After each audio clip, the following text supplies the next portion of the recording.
Bueno, que es una consecuencia ineludible de determinadas medidas o de políticas públicas.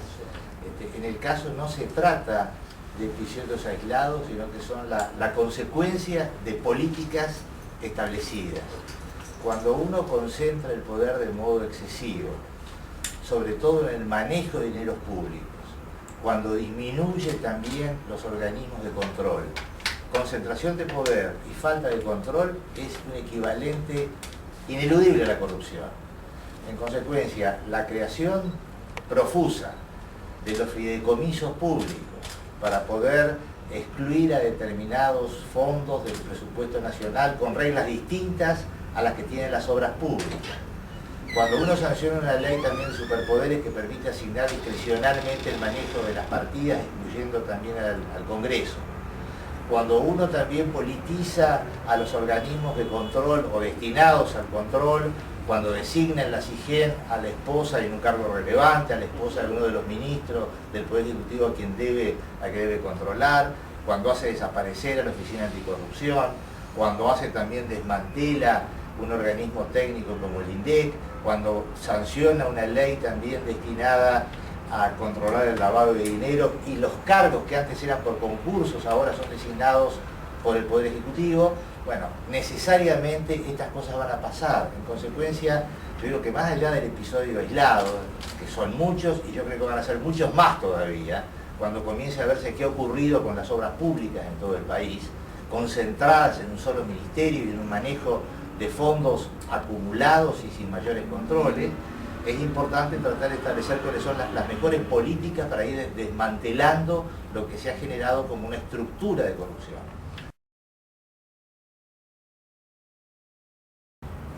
Después, los superpoderes. Los superpoderes es otro intento de sustraer al Congreso de la definición de la política legislativa. Aprueba el presupuesto y después el jefe de gabinete por resoluciones administrativas recompone todas las partidas presupuestarias como le parece bien o lo necesita el gobierno. Todo esto es un sistema institucional montado por el gobierno y que apunta precisamente a lograr el vaciamiento del Congreso, ¿no es cierto?, y eliminar los controles, porque una de las funciones del Congreso es el control. Si yo le entrego al presidente o al jefe de gabinete la facultad de modificar el presupuesto sin ningún tipo de limitaciones prácticamente, después, ¿cómo hago para controlarlo si le he dicho que haga lo que quiera? El doctor Néstor Kirchner llega a la presidencia, trae bajo sus espaldas el ocultamiento de lo que había pasado con los fondos de Santa Cruz, ocultamiento que hasta el día de hoy continúa. No se sabe a ciencia cierta qué plata se ha traído y cuál no ha habido una rendición de cuentas. Esto es un antecedente que es digno de ser tenido en cuenta porque marca en alguna medida una debilidad del propio presidente. Una vez que pasen las elecciones, ¿cómo va a seguir funcionando la comisión? Esperemos que siga funcionando, incluso sería muy útil que si efectivamente la Baña ganara las elecciones, la oposición constituyera también un consejo semejante o observatorio semejante para controlar su gestión.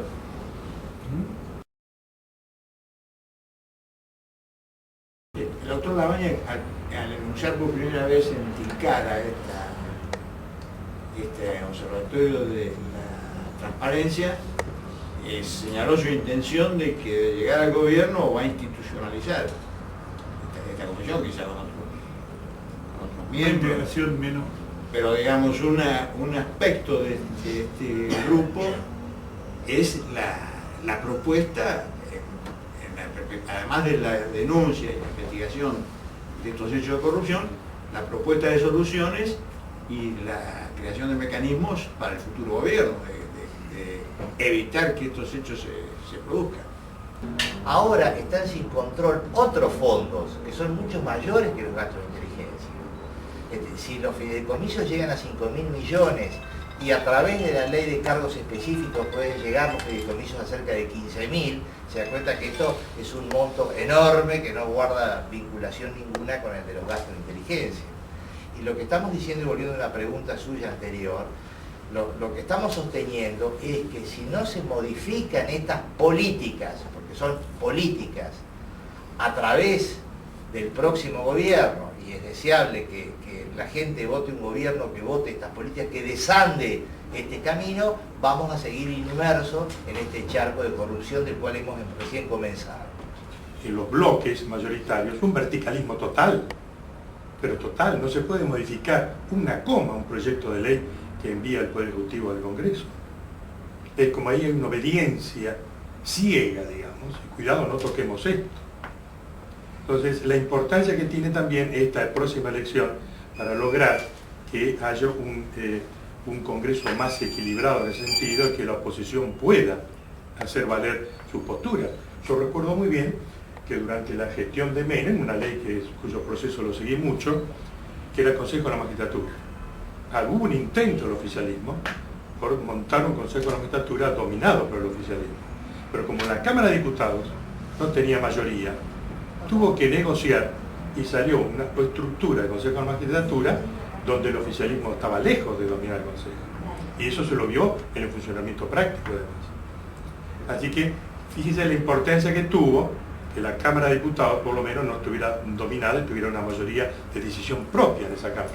Era el partido mayoritario, pero no tenía decisión propia, porque no tenía la mitad más uno. Así que todo esto lo que está en juego, hay un equilibrio institucional también que tiene su importancia en todo esto. Y otra ley, que también se la menciona en el documento, es la ley de acceso a la información, que precisamente la senadora Cristina Fernández de Kirchner provocó que se quedara sin tratarse. Diputados hizo un proyecto que se basaba en unas propuestas de ONGs muy importantes, con algunos retoques la aprueban, va al Senado y ella le introduce una serie de modificaciones, se lo envía otra vez a la Cámara de Diputados y ahí está muerta la ley.